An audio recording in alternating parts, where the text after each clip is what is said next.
How to add an extension to Google Chrome. Hello guys, this is Atticus, and in today's video I'll teach you guys how you can add your extension in Google Chrome. So without any further ado, let's begin. First of all, the way you access an extension is by clicking on this puzzle looking icon right beside your search bar. Now you can manage your extensions from here, but what we'll do here is go to our Chrome and Web Store.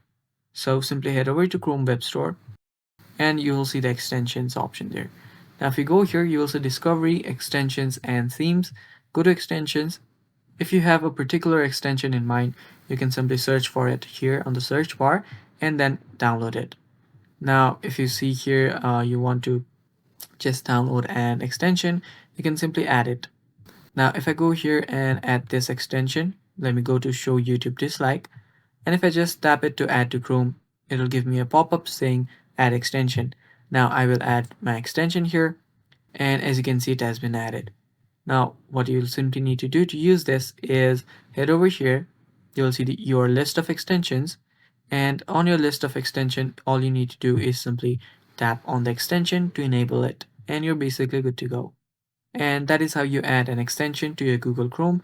Thanks for watching guys. That is all for the video. Stay tuned for more, and bye bye.